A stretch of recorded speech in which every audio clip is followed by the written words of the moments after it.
Hello and welcome to this episode of The Unnoticed Entrepreneur. Today I'm with Alex Schlinksy, who is in Tampa Bay, Florida. Alex, welcome. Thanks for joining me.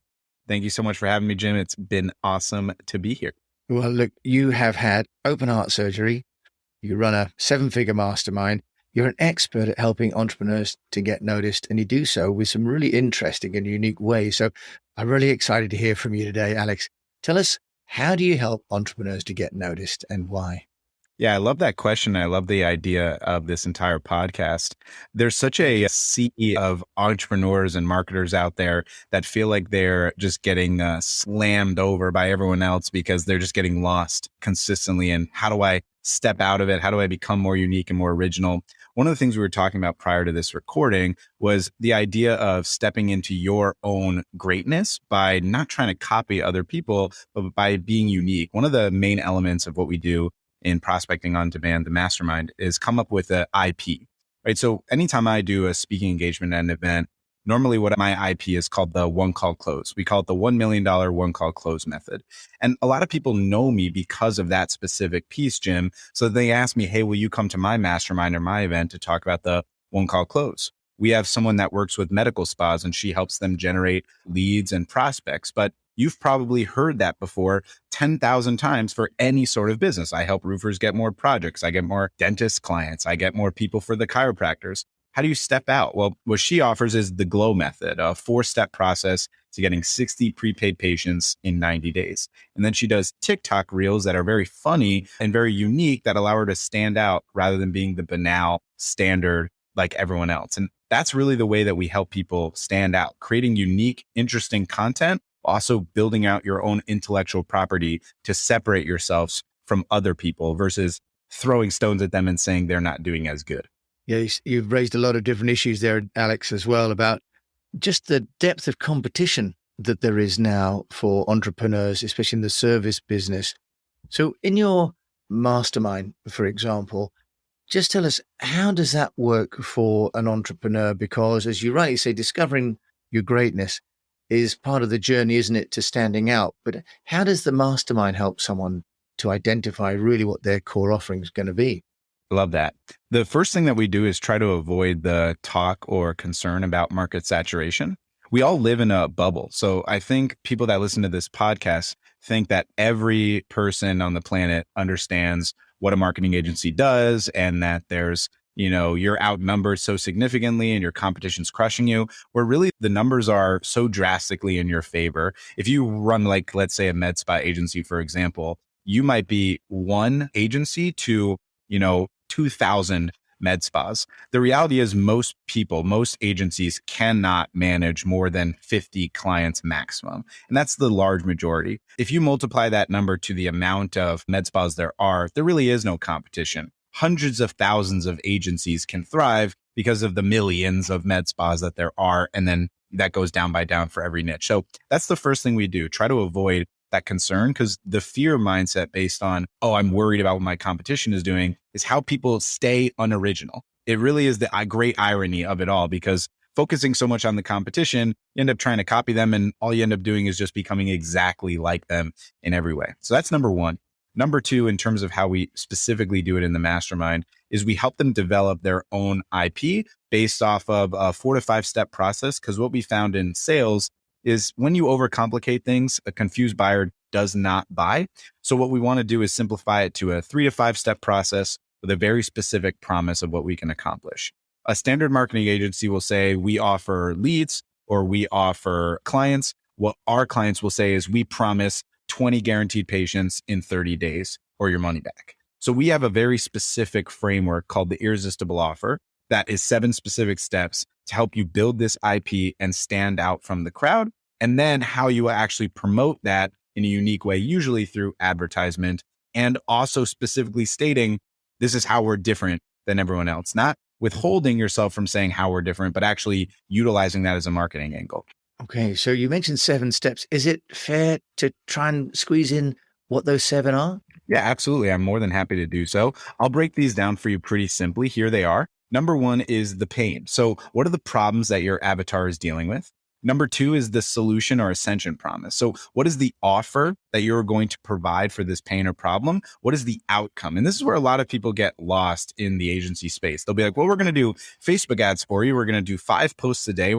They don't care about the mechanism, right? They don't care about how the sausage is made. They just need to make sure that they understand what the promise is, the result is. This is the biggest piece of advice I can give to you on this podcast. Focus on the solution. Number 3 is the results and the benefits and features. This is where people ultimately get really bogged down in the weeds, but we need to know what the customers are going to see both tangibly and intangibly. One of the keynotes that we try to help our clients utilize when they're building out offers is making sure that you're helping them make more money and saving time. A lot of offers in the marketing space are really focused a lot on how to make more money. People always want to make more money in general. There's no one that will listen to this podcast today, Jim, and say, no, I don't want to make more money. Everyone wants to make more money. But a lot of people really want to have more time available to them. And that's a really valuable framework for your offer. Number 4 is the value and risk mitigation. So what's your risk reversal? Do you have any guarantees? Do you have social proof to make it overwhelming for them? Do you have any buying strategies to make it easier for them to buy from you? Number 5, your positioning, which is all about how this Unnoticed podcast is about, which is how are you creating that like, know, and trust factor, the trust, the authority, the credibility. Once again, that comes down to probably social proof and how your profiles are all set up.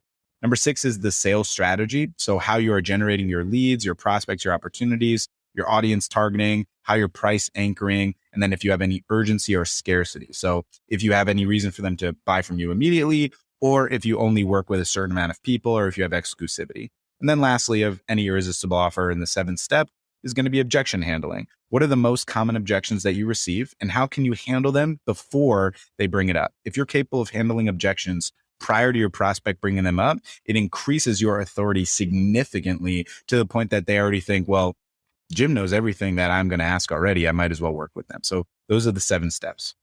Well, Alex, this sounds wonderfully comprehensive. Now, you've also talked before we started recording about kind of the limited nature of your mastermind, which I was interested in, and about the importance of authenticity. And for those people that can't see, Alex is wearing a hat saying culture. Tell us about why you think purpose is also a key part of helping a client of yours to get noticed, or the entrepreneur to get noticed. I think one of the problems in the world that we live in today is like a severe lack of intention. I don't want to go so far to say as a severe lack of integrity, but I do think intention and integrity are very closely matched. A lot of people run companies with the sole purpose of generating more revenue, and then a secondary purpose of delivering for the person that they brought in. So one of the angles we would say is if Jim James joined POD, what we say is, hey, we're not looking to find another Jim James immediately after you pay. Once the payment's made, now the job begins. Because the mantra of my company is client success over client acquisition. That's our internal mantra, our number one most important element of what we promise to our mastermind community, which is why we get great results for them. And then the biggest mantra for what we're trying to build for our clients is helping them build a business that facilitates their life, not at the expense of it. What we found is that this type of transparency and intentional focus allows people to generate so much more growth and fulfillment. It's wild, and I have a very valuable thing for the audience to consider here. There's a daily journal topic that we have our clients do, and it is, what is the one emotion that you felt today more than any? And a lot of entrepreneurs are very fearful of this journal because a lot of the times it's anxiety, stress, or frustration. Those are like 3 of the most common words. When you multiply that out over 365 days and realize more than 300 days are that, it's pretty crazy because the idea of entrepreneurship is choice, right? We have the choice to do what we want. And it's crazy that you would choose to feel frustrated, anxious, or upset about it. So that's why intention is so important to us. When I said earlier that everyone wants to make more money, the reality is it's like running on a treadmill, right? You run a lot, but you don't get anywhere. And this is why burnout is so common. And that's why we have a boutique company. In order for us to back up what we say on client success over client acquisition, we can't just magically bring on 30 people a month and then still deliver the same quality of service. There is just diminishing returns. People will ask me, well, then, Alex, why do you run this company? Because I have intention of what I want. I want to build a community and a culture of people that I love and consider family and that I want to help and that have personal relationship with us and make a huge impact on their lives and my life. And I can't do that with 100 people or 150 people. I can do it with 55 or 60 people, and I'm okay with that. because of the intention that I've chosen. And that's really important to me. Yeah. So what's also really interesting, Alex, is listening to you. I know that you had a medical issue that gave you a sense of purpose. Do you want to talk about how that medical issue sort of focused for you? Because I think you're absolutely right. Most entrepreneurs start a business and think it's got to be about scale. But what you're really talking about there is about control, aren't you, as well? Yeah. And focus on what's really important to you. Do you want to share with us just, how you translated some of the things that happened to you into also the way that you're able to share that story to magnify your own story to help others? Yeah, absolutely. And I have two of those stories kind of back to back that are pretty interesting. One, how I started my business, and then one, how my personal health crisis only made me really understand my mission even more clearly. When I was 15 years old, a freshman in high school, my dad was a financial advisor from his own doing. He had created his own business by himself over the last year and a half. Prior to that, he was a funeral director. And it was very challenging for him because obviously lots of people pass away that shouldn't pass away, unfortunately. And I'm the youngest of three sons, and he couldn't handle that anymore. So he created this financial planning business. He did amazingly well for himself. Life had changed for the better. And then unfortunately, he had a massive stroke when I was 15 years old. Thank God he's alive and well today. So no terrible end to the story. But he was out of work for about 2 years. And what we quickly realized in my family, my dad didn't have a business. He was a freelancer. And as soon as he got sick and you are working with people's money, it was pretty evident that they had to find someone else to support them. And now money got tight and things got stressful. And obviously my dad wanted to get back to work, but he couldn't. And it took me a little bit of time, probably 8 years or so, to get through the trauma of it, but also to realize what my mission statement was as being an entrepreneur, which was learning from that, error that my dad had, which was not building a system and process and team around him because it wasn't clear enough. It was just him carrying the weight on his shoulders. And I wanted to avoid that. So I had the opportunity to be featured in the Entrepreneur magazine. And I wrote about how my dad's health crisis created clarity for me on how I can help people avoid that. Because a lot of people I ended up working with had their own children and so much greater stakes, but they're moving in their business without realizing, hey, there's no one to run this business if God forbid something happens to you. And a lot of people want to avoid the mortality or morbidity talk, but it is very relevant, and it just is. And especially from someone that is 29 or 30 years old telling you. And then I had my own experience. When I was 28 years old, I was told that I had to have open heart surgery, which I did when I was 29. I had to wait 10 months, Jim, from the time that I was told till the surgery because of COVID. So I had to wait, which was terrible. The waiting was definitely the worst part. I can confidently say 0 out of 5 stars. I do not recommend heart surgery, but it did create such strong purpose for me after the surgery, even more so realizing that now my individual story is going to impact people so much. When I was going through the experience, my mom would say, Alex, this is going to be part of your story. It's going to help you impact more people. Because when a 60 or 70 or 80-year-old tells you to care more about your time and be more cognizant with your life, the younger generation kind of poo-poos, whatever, he's old. When a 30-year-old who has a 5-month-old son at that time, or now he's 15 months old, tells you, hey, I almost died when I shouldn't have, and I almost lost everything. And I worked very hard for 10 years without purpose to create something that I would have never had the fruits of my labor. Maybe you should focus a little bit more on fulfillment and enjoying it rather than the never ending hustle culture and cycle of let's work harder. So that's how I ended up creating so much more clear mission statement for the people I work with. So one of the main elements that we actually track, Jim, in our mastermind is numbers of days off per month. That is a really important metric that we track, not just profit or revenue or sales calls, how many days you took off, things that you were fulfilled with, and how many days did you write in the journal fulfilled or happy or tranquil. And that's what we're looking for in our community. Alex, that's all really resonates for me. And this isn't about me and my health challenges, but I think, as we get older, we find more and more of our peers start to not be around or enjoy good health. But Alex, this is also a show obviously about getting noticed. And as an entrepreneur, you're helping within your mastermind, but share with us how you're using speaking and going to other events to get you and the brand of your company noticed as well. Yeah, absolutely. So when we talk about fulfillment and intention, the thing that fulfills me the most by far is speaking on stage. There's something about doing podcasts that are very fun, but it's a one-to-one format. And then there's audience that you don't know, that's anonymous, that's listening after the fact. But being in person and seeing someone's eyes light up or watching their attention, which is the most valuable asset we have, time and attention, watching them be solely focused on you when obviously attention is the hardest thing to get right now because of so much stimuli available to you. We have a computer in our pocket at all times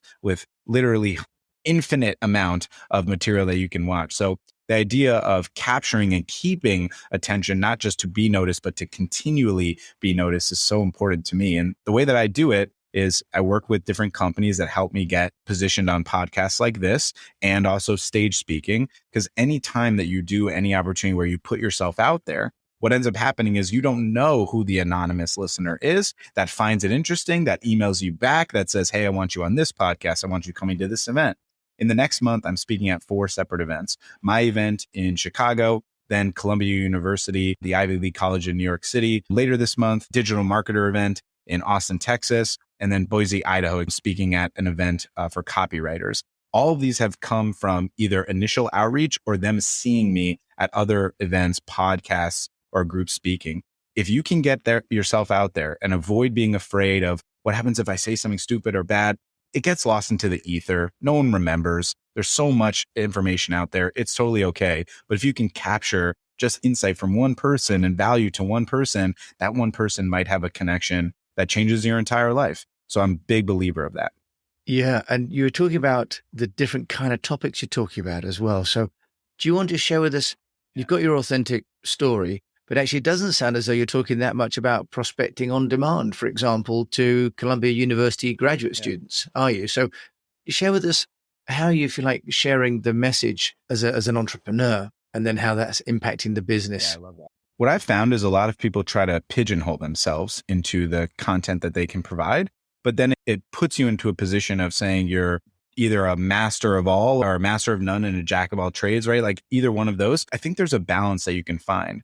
For the majority of speaking that I do at events for entrepreneurship, I do the one called close training, which is my sales positioning that I talked about earlier in the podcast. But it doesn't mean that there's other things I can't talk about. People want to know that I work with the Miami Dolphins or that I was a UFC media member or that I didn't know I ran an agency for 4 years or that I had open heart surgery at 29 years old. People are intrigued by these stories because that's what the human condition is, wanting to listen to someone that inspires you to do the next thing that you want. So I'm always open and available to speak on any topic outside of really like numbers. That's pretty much the only thing. I'm not a numbers guy. So I try not to talk about anything related to numbers or cryptocurrency or anything like that. Someone asked me to come speak at their crypto conference. I was like, I don't think I'm going to be able to do what you're looking for, but feeling comfortable to step out of your comfort zone. Like I love talking in general. So the idea of talking about different processes and different things to different people is valuable. Who knows who's going to be in the audience in Columbia? Who knows what the next speaking opportunity holds?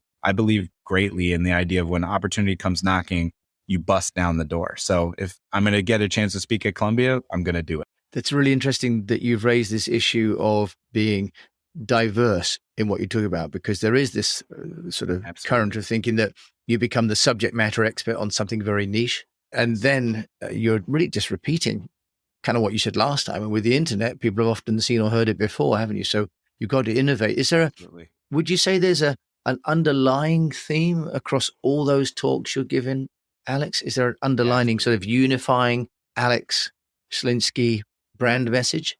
Yeah, for sure. Intentionality and confidence. I'm a big believer of being really intentional with what you do in your life. Like we already spoke about with the idea of always making more money or always getting to the next thing or what's next. I love the idea of serenity and tranquility, especially after, my surgery. But before I had my surgery, I was a person of great anxiety and stress. And even today, in some ways, I still am.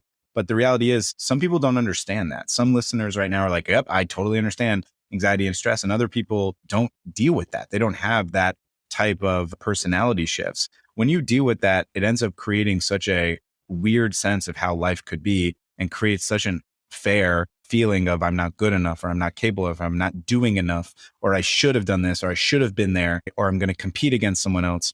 Life is so precious. The time that we have is so incredibly valuable to us that we really need to take the time to consider what we really want from it. Defining our win is so key to me. So I'm a big believer of actions over outcomes, intentionality, and confidence. Those are my main themes that I bring up no matter what I talk about, whether it's prospecting, sales, entrepreneurship, getting noticed. or talking about, my heart surgery.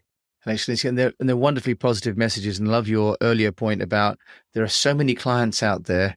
The agency should not worry so much about finding clients, but about finding out who they are. And as you say, being intentional and showing up as themselves. And that's okay. And that's great. And that essentially will be great. There is one thing you'd mentioned that you do as an agency. I just wanted you to touch on. You talked about the video that you guys do. Let's just share about that. Can you? As a bit of a lighthearted moment at the end. I think it's great to talk about this. So my business partner, Brian, and I were trying to consider, what could make us different in the space, because just like you, even though we're great at coaching, it doesn't mean that we don't feel these feelings as well, right? We're human beings, just like you. Like, oh, it's a saturated market. How do we stand out from the crowd? Even though we're not trying to bring on a lot of people, we still have some seats available. How do we manage that? How do we separate ourselves? And one thing we thought that would be really fun as we were in St. Martin drinking shots together, frankly, was what if we took shots on Facebook Live and tried to book sales appointments for our clients? Do you think people would like that? So in 2018, we did our first ever cold call shot line where we compiled leads from our clients and acted as if we were their appointment setters, called the leads on their behalf, and basically on Facebook Live tried to book the sales appointment. If we could, we wouldn't have to take a shot. If we could not, we would take a shot. And the great irony of this unique content is, one, it's definitely attention grabbing because people want to see other people get drunk online. That's the truth. Two, it's very authentic to us to not be afraid of just showing who we are. And then three, the great irony of it really is they don't know which result they want. They do want the sales appointment, but they also really want us to take the shot. So it's very funny that we ended up actually iterating on this in two different ways. We have 3 shows total now. The other one is the Hot Wing Hotline. We buy the hottest hot wings available from Buffalo Wild Wings, which the American listeners should know what that is. I really recommend don't doing that. It's terrible. It's definitely worse than the cold call shot line. It's a horrible experience, but we do that and people love it. And then we have another one where we do the Wheel of Misfortune, which is just a wheel that tells you to do a silly accent or say a silly word. So I've booked sales calls with my fake, really bad British accent, and Brian has done it with a fake, very bad Texas accent or saying belly button or some random thing. So things that are enjoyable to us that we look forward to doing, that's very unique, but also showcases the coaching that we're doing. And if you can find something like that for your business, it will really help you stand out and also enjoy it ultimately. Alex Schlinksy joining me from Tampa Bay, Florida. I've enjoyed it. I love the anecdote at the end, and I love those ideas. And I guess at some stage you do hot wings with a shot and with an English accent, and then you've got all 3 at once. Alex, thanks for joining me on the Unnoticed Entrepreneur today and sharing, amazing wisdom and insight and practical benefit for people that are listening today, for my listeners. Thank you so much. Thank you so much for having me. You've been listening to Alex Schlinksy over there in Tampa Bay. And of course, as always, I'll put all of his details in the show notes from Prospecting on Demand. Thank you for listening to this episode of The Unnoticed Entrepreneur with me, Jim James.